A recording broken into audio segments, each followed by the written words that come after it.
Assalamualaikum warahmatullahi wabarakatuh. Bismillahirrahmanirrahim. Alhamdulillahilladzi idza arada bi'abdihi khairan faqahahu fid din. Segala puji bagi Allah Subhanahu wa taala yang apabila dia menginginkan seorang hambanya dengan kebaikan, niscaya dia akan memberikan paham akan agamanya kepada hamba tersebut. Wassalatu wassalamu ala sayyidil anbiya'i wal mursalin sayyidina wa habibina wa syafi'ina wa qurrata a'yunina wa maulana Muhammadin wa ala alihi wa sahbihi ajma'in. Salawat dan salam tercurahkan selalu untuk junjungan kita, kekasih kita, permata hati kita, Sayyidina Muhammad, dan ke atas keluarganya dan sahabatnya semua. Subhanaka la ilma lana illa ma 'allamtana innaka antal alimul hakim. Wa la hawla wa la quwwata illa billahil 'aliyyil 'azim. Maha suci Engkau ya Allah, tidak ada ilmu bagi kami melainkan yang Engkau ajarkan kepada kami. Sesungguhnya Engkau Maha mengetahui lagi Maha bijaksana.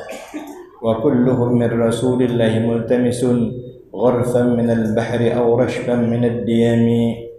Seluruhnya menciduk daripada samudra ilmunya Rasulullah sallallahu alaihi wasallam, bahkan hanya bagai seciduk daripada samudra atau beberapa tetes daripada air hujan. Allahumma 'allimna ma yanfa'una wanfa'na bima 'allamtana wa zidna 'ilma. Imam Masjid Nurdin hafizahullah ta'ala wa matta'ana Allah bitul hayatih. Para ulama kita, guru-guru kita, orang-orang tua kita, Bapak Ibu rahimani wa rahmatullah. Semoga Allah Subhanahu wa ta'ala senantiasa mengasihani kita, merahmati kita. Semoga Allah senantiasa mengampunkan dosa-dosa kita, menutupi aib-aib kita, memberkahi kehidupan kita, sehingga kita termasuk min ibadihi salihin al-mardiyyin. Amin ya rabbal alamin. Alhamdulillah wa syukrulillah, malam hari ini kita kembali dikumpulkan oleh Allah Subhanahu wa taala guna istiqamah mengaji ilmu agamanya, agar kita semakin kenal dengannya, semakin kenal dengan Rasulnya, dan semakin paham dengan agamanya. Pada minggu yang lalu kita pelajari terkait qadha hajat, dan akan kita lanjutkan beberapa bahagiannya. Halaman 44.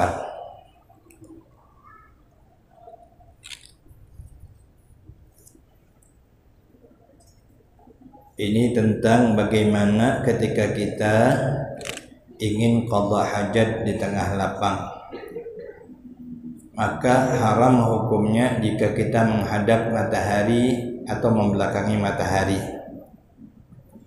Demikian juga haram hukumnya jika kita menghadap kiblat ataupun membelakangi kiblat jika dalam keadaan terbuka, tidak ada tutup sama sekali. Tapi jika ada tutup, dindingnya saja, yaitu yang tingginya 2/3 hasta atau 2/3 hasta manusia atau lebih, itu baru boleh nanti. Itu pun jauh dari pandangan manusia. Namun sunnat jangan menghadap kiblat dan jangan membelakanginya. Artinya makruh kalau berdinding yang tidak ada atapnya, dindingnya di tengah lapang, itu hukumnya makruh jika menghadap kiblat atau membelakangi kiblat. Kalau tanpa dinding sama sekali, haram hukumnya. Adapun tempat yang disediakan bagi qadha hajat, nah, misalnya di masjid ada toiletnya, maka tiada haram jika berdinding beratap lengkap sebagai toilet yang disediakan meskipun menghadap kiblat. Jadi tidaklah haram walaupun menghadap kiblat. Dan tiada haram pula membelakangkan akan dia. Lagi tiada makruh. Artinya boleh ya. Jika dalam tempat toilet yang tertutup, di tempat yang disediakan secara khusus, berbeda dengan yang di tengah lapang tadi. Dan tiada pula khilaful aula. Jadi khilaful aula ini ada yang lebih afdal atau yang tidak. Demikianlah disebutkan oleh Imam Nawawi dalam kitab Majmu' Syarah Muhadzab. Tetapi kata Imam Al-Ghazali Hujjatul Islam di dalam Ihya Ulumuddin, al-udulu anha fil bina'i aidan ahabbu. Artinya dan berpaling daripada kiblat pada ketika qada hajat di dalam bina, yakni bangunan pada tempat yang disediakan bagi qada hajat, itu pula terlebih kasih kepadaku. Artinya berpaling daripada kiblat, jangan menghadap kiblat. Jangan posisikan toilet tersebut menghadap kiblat walaupun tempat itu memang disediakan lengkap dengan dinding, pintu dan tutup atasnya tertutup. Kata beliau, terlebih kasih aku kepada akan daku. Artinya beliau memilih pendapat yang paling beliau sukai, walaupun lengkap dengan dinding dan tutupnya, hendaklah jangan menghadap kiblat atau jangan membelakanginya. Tetapi secara umum tadi menurut Imam Nawawi boleh saja. Tapi kalau kita ingin pendapat yang berhati-hati, maka pendapat Imam Al-Ghazali ini baiklah kita ikuti. Arti kalau yang mau bangun rumah lain yang sudah terbangun ini sudahlah. Yang masih baru mau bangun rumah, kapan mau bangun toilet, tengok-tengok dulu menghadap kiblat atau tidak. Usahakan jangan sampai menghadap kiblat atau membelakanginya. Dan jika di dalam tempat yang disediakan bagi qada hajat sekalipun, walaupun itu memang dikhususkan untuk qada hajat, janganlah kata Imam Ghazali hendaknya menghadap kiblat atau membelakanginya. Dan sunnah, jangan engkau duduk qada hajat itu pada tempat orang yang bercerita-cerita. Artinya jangan di tempat kumpulan orang. Orang duduk-duduk di situ pula kau nembak misalnya ya. Akan ada baunya yang mengganggu dan nanti akan menimbulkan doa buruk dari orang lain. Kata Nabi, ittaqu mala'inan nas. Takutlah tempat-tempat yang mendatangkan laknat manusia kepadamu. Misalnya kita nembak di tempat orang minum kopi, duduk-duduk nak minum kopi di situ. Itu kan membuat orang akan marah dan mengutuk siapa nih. Macam-macam timbul nanti doa buruk takutnya ya. Masuk juga dekat jalan-jalan raya yang di tepi-tepi yang lewat-lewatan orang ramai. Dan sunat jangan engkau qada hajat pada air yang tenang. Yang menggenang, sunat jangan engkau qada hajat. Itu kalaupun airnya banyak. Kalau airnya dikit bisa haram nanti, tengok keadaan. Kalau memang air itu tak dipakai lainlah. Kalau air itu dipakai, air sumur orang ditembaknya itu haram hukumnya. Dan sunat jangan engkau qada hajat di bawah pohon kayu yang berbuah. Sudah kita kemarin, kalau kita masuk kebun jangan milih pohon yang ada berbuahnya itu. Dan jika belum waktu berbuah sekalipun, jelaslah pohon itu memang ada buahnya walaupun belum. Nanti ditegur kawan, jangan ada buahnya belum. Tetaplah makruh hukumnya ya. Dan sunat jangan engkau qada hajat di dalam lubang tanah. Lubang-lubang jangan ditembak. Dan sunat jangan engkau kemih pada tanah yang keras. Berdiri pula kalau berdiri di atas semen keras atau tanah yang keras, atau pada tempat angin yang berhembus, nah itu nanti jangan. Kenapa? Karena memeliharakan daripada terpercik. Kalau kita buang air kecil di atas semen sambil berdiri ataupun di tanah yang keras, takut terpercik nanti. Percikan air seni itu mantul ke kaki atau ke kain kita, ataupun angin yang kencang nanti dibawa angin entah kemana-mana atau berbalik dewek ke badan kita. Hukumnya secara umum makruh ya, sunat untuk meninggalkannya. Jadi lawan sunnah ini makruh dalam fikih, bukan bid'ah, bukan bid'ah, tidak ada masuk kategori ahkamul fikih yang 5 itu: haram, sunat, makruh. Berapa tuh? Haram, sunat, makruh, mubah. Apa satu lagi? Wajib. Yang paling penting tadi ya. Kan tidak ada masuk, tidak ada masuk yang bid'ah. Bid'ah ini kategorinya adalah yang bertentangan dengan ajaran Rasulullah ataupun yang diajarkan Allah. Itu mengada-ngada, itu lain babnya. Maka kalau ada orang bertanya apa hukum ini, hukumnya bid'ah, itu tidak ada, bukan fikih berarti ya tinjauannya itu.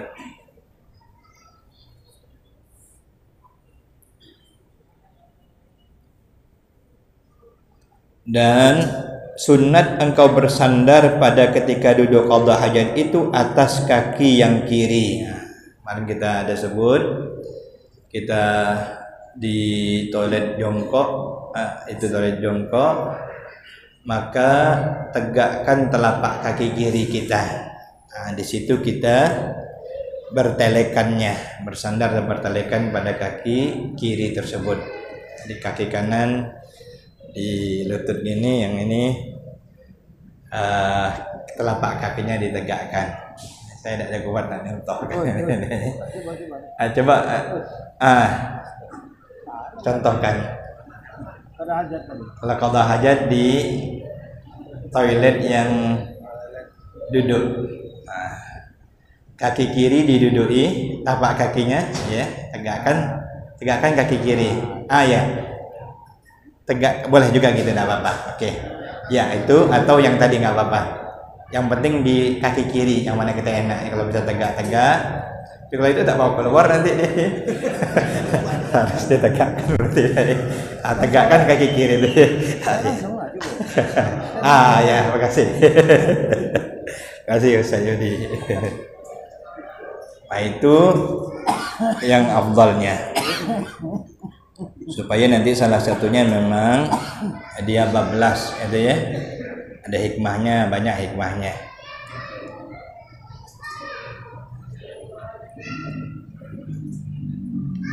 Dan janganlah engkau kemih buang air kecil padahal engkau berdiri. Jangan kencing berdiri. Nanti ada yang membaca hadis adalah Nabi SAW pernah kencing berdiri. Itu kata pernah itu tak ada dalam kitab tuh. Bunyinya kalau salah terjemah cuman adalah Rasulullah kencing berdiri. Tapi kalau yang ada mengerti, mohon maaf, nahu, itu tahu bahwa itu kana menunjukkan linnudrah, jarang atau hampir tidak. Walaupun terpaksa baru kana itu ya, pernah itu. Pernah Nabi juga minum berdiri. Salah nengok hadis, akhirnya berdiri terus minum. Nak buang air kencing berdiri terus. Saya mohon maaf dulu, pernah ada saya orang belajar juga dengan saya. Dan dia alhamdulillah dengan bangga menyebut, alhamdulillah Pak Ustadz. Kenapa Pak? Saya sudah ngamalkan sunnah Pak Ustadz sudah lama nih. Apa tuh Pak? Saya kalau nak sholat saya cium bini dulu katanya. Karena Nabi pernah mencium Aisyah lalu sholat. Nabi mencium Aisyah lalu sholat. Padahal hadis itu pernah, itu pun nanti dinasakh oleh hadis yang lain dan oleh firman Allah. Itu dia baca itu betul lah Sahih Bukhari, tapi harus tanyalah, jangan langsung praktek. Nah, itu harus ditanyakan agar kita tidak salah. Ada tak yang ngamalkan cium bini lalu sholat? Jangan ada ya.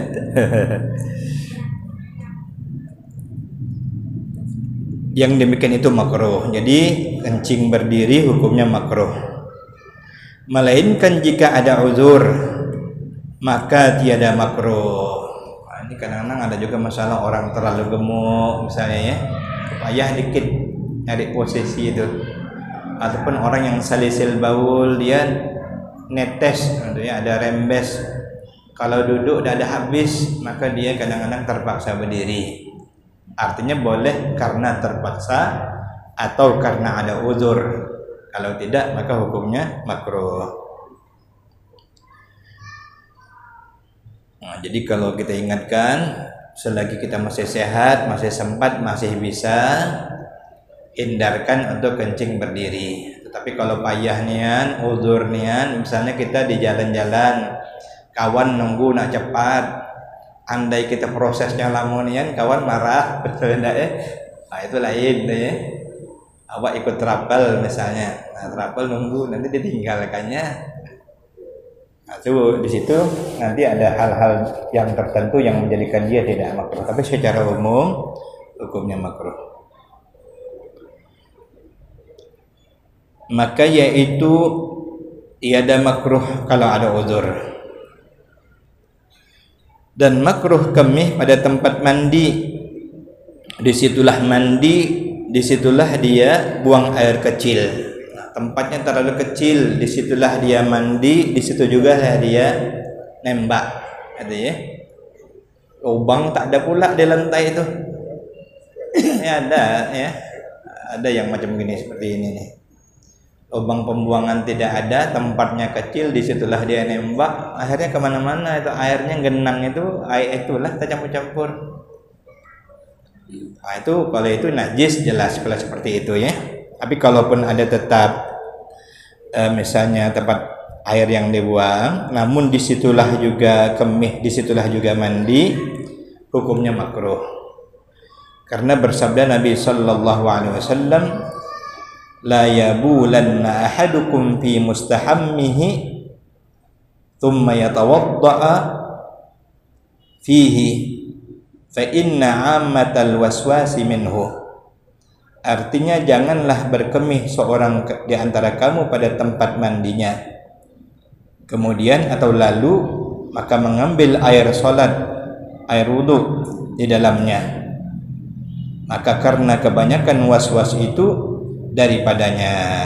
Jadi orang yang disitulah dia mandi, disitulah dia berwudu, disitulah dia juga buang air kecil, itu umumnya karena penyakit waswas. Was-was tuh macam tak ada selesai belum. Duduk sejam jadinya, mandi sejam, tak ada yakin atau ulang-ulang sampai-sampai nanti sholat pun takutnya was-was juga. Usalli, Allahu Akbar, usalli, Allahu Akbar, usalli terus mengganggu orang lain jadinya. Imam sudah amin baru selesai dia. Nah, itu was-was. Nah, dulu mungkin pernah juga saya sampaikan, ada dari orang tua kita, guru-guru kita, itu fadilah kalau kita berwudu, maka nanti salah satu yang kita basuh adalah tengkuk kita. Nah, ada pendapat mengatakan setelah basuh kepala, atau ada juga setelah basuh telinga, ambil air baru, sapukan ke tengkuk kita.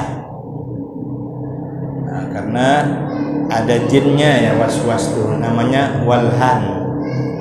Nah, dia suka meniup di tengkuk.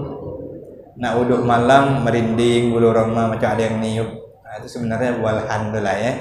Supaya kita ragu-ragu tak jadi, nantilah tidur belah dan sebagainya. Nah, baca Qul A'udzu Binnas salah satunya ya.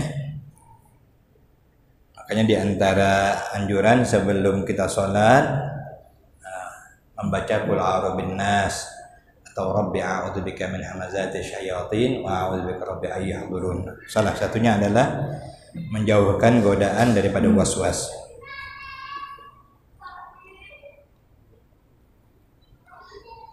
Melainkan jika ada pada tempat itu lubang yang mengalir. Nah, ini kan kalau ada lubang yang mengalir air dan kemih itu di dalamnya memang aman lah gitu ya. Jauh antara tempat kemih walaupun dalam kamar mandi yang sama, tapi agak jauh dan aman, lubangnya pun ada. Tak ada tempat berwudu spesial lain daripada tempat kita buang air kecil tersebut. Itu insyaallah tidak mengapa. Itu pun ada anjuran karena namanya ada WC, maka kita membaca di dalam hati saja. Bismillahirrahmanirrahim, ataupun sebelum masuk kamar mandi tadi. Tapi kalau kira-kira lama bacanya di dalam hati. Ada juga yang membolehkan menggerakkan mulut, tapi yang kuat hanya dalam hati saja. Ada juga yang mengatakan yang penting ada tutupnya. Misalnya kalau memang kebetulan kamar mandi kita sudah ada klosetnya, apakah kloset dudukkah atau kloset jongkokkah, maka dibuatlah tirai. Tirai kan bisa dibeli. Bikin tirai begitu, jadi tertutup antara kloset dengan kita berwudu, itu tidak apa-apa, gitu ya. Maka itu tiada makruh. Kalau ada air yang mengalir yang aman tidak ada makruh.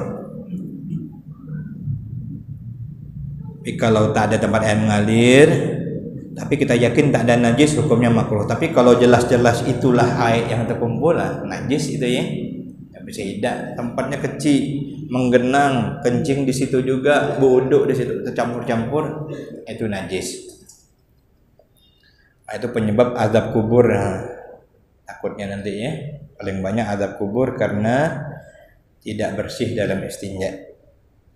Dan kata Imam Nawawi dalam kitab Syarah Muslim, beliau mengarang kitab Syarah Muslim, yajuzu kashful aurati fi mahallil hajati wal qalwati kahalatil ightisali wal bawli wa mu'asyaratil zawjati amma bihadratin nasi fayahrumu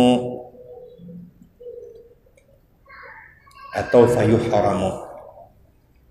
Artinya harus membukakan aurat, boleh membuka aurat di dalam tempat qada hajat dan di dalam khalwah, itu memang tidak ada orang, kosong, tersembunyi dalam kamar yang bertutup misalnya ya, berkunci, bertutup semua. Itu kalau dalam qada hajat dalam kamar mandi misalnya seperti ketika mandi boleh kita buka aurat, tertutup. Dan ketika kita kencing atau buang air kecil, dan ketika jima berhubungan dengan istri, dengan syarat tempat tu khalwah lah, tertutup ya. Adapun pada hadapan manusia maka yaitu haram. Depan orang haram lah hukumnya. Membuka aurat depan orang hukumnya haram.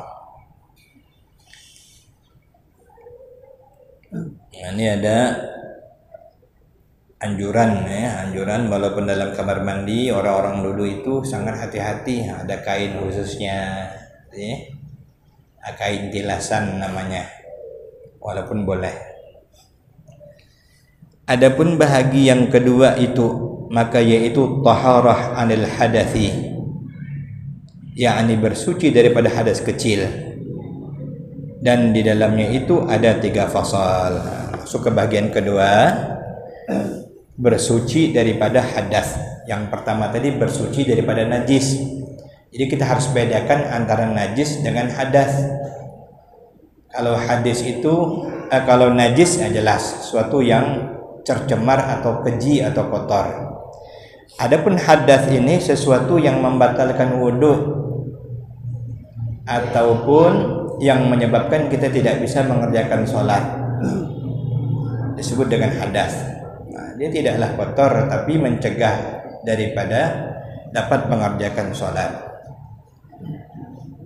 Jadi ada 3 fasal. Untuk hadas yang pertama, suci dari hadas kecil. Nanti ada hadas besar babnya ya. Untuk hadas kecil, mensucikan diri dari hadas kecil ini di dalam 3 fasal. Al-faslul awwalu fi kaifiyatil wudu'i. Bermula fasal yang pertama pada menyatakan kaifiyat mengambil air sembahyang atau air wudu. Nah, ini ulama-ulama ini yang Melayu sering menggunakan kata bermula untuk menunjukkan awal kalimat supaya kita tahu yang sedang mengaji nahwu hukumnya mubtada, ya. Al-faslul awwalu. Sabda Nabi sallallahu alaihi wasallam, "Idza faragha ahadukum minal bauli wal ghaiti wat tanzifi falyatawaddau." Artinya, apabila selesai seseorang di antara kamu daripada buang air kecil dan buang air besar dan daripada bersuci, yakni istinja, yakni bagi istinja. Nah, jadi bersuci dengan cara istinja. Sudah selesai itu semua, maka hendaklah ia mengambil air sholat atau air wudhu. Nah, jadi dimulai kalau kita dalam proses bersih-bersih, kalau nak buang air kecil dulu, buang air besar dulu. Sudah selesai semua bersih, baru nanti kita mengambil air wudhu. Kalau waktu lapang itulah caranya. Kalau waktu sempit kepepet, baru boleh berwudhu langsung, tapi dalam catatan juga tidak terlalu kebelet. Sedangkan dalam keadaan kebelet, kita kan takut habis waktu, padahal nak kencing sebenarnya, nak beol sebenarnya. Nah, itu hukumnya makruh. Salat dalam keadaan menahan ingin buang air kecil ataupun buang air besar. Jadi kalau waktunya lapang, selesaikanlah dulu qada hajat itu ya. Sama dengan makan, salat dulu apa makan, sementara makanan sudah terhidang, sudah ada jusnya di depan kita, sudah ada kolaknya, sementara yang komat tak sabar pula, Allahu Akbar katanya ya. Nah, padahal dalam hadis kalau makanan dihidangkan, waktu sholat datang, maka dulukan makan baru sholat, supaya sholatnya nanti khusyuk, tidak ingat dengan makan. Untuk apa kita sholat tapi tidak ada khusyuk? Nanti habis makanan dari bantai kawan, enggak ya? Aku tadi belum makan ini lagi, sebagainya. Selama catatannya jangan terlalu lama. Sallallahu alaihi wasallam, la yaqbalullahu ta'ala salata man ahdatsa hatta yatawadda'a. Tidak menerima oleh Allah Ta'ala akan salat orang yang berhadas sehingga dia mengambil air wudu. Dan lagi sabda Nabi sallallahu alaihi wasallam, la yuhafizu 'alal wudu'i illa muslimun. Artinya tiada memeliharakan atas air wudu melainkan orang muslim. Orang muslim yang baik, yang bijak, dia menjaga wudu, senantiasa dia berwudu. Batal wudu, habis batal wudu, pergi lagi berwudu, batal berwudu lagi. Nanti pada pertemuan yang akan datang biiznillah. Amin ya Allah ya rabbal alamin. Bismillahirrahmanirrahim. Alhamdulillahi rabbil alamin. Allahumma shalli ala sayyidina Muhammad wa ala alihi wa sahbihi ajma'in. Allahumma ya muallima Ibrahim 'allimna wa ya mufahhima Sulaiman fahimna. Wa sallallahu ala sayyidina Muhammadin wa ala alihi wa sahbihi wasallam. Walhamdulillahi rabbil alamin. Assalamualaikum warahmatullahi wabarakatuh.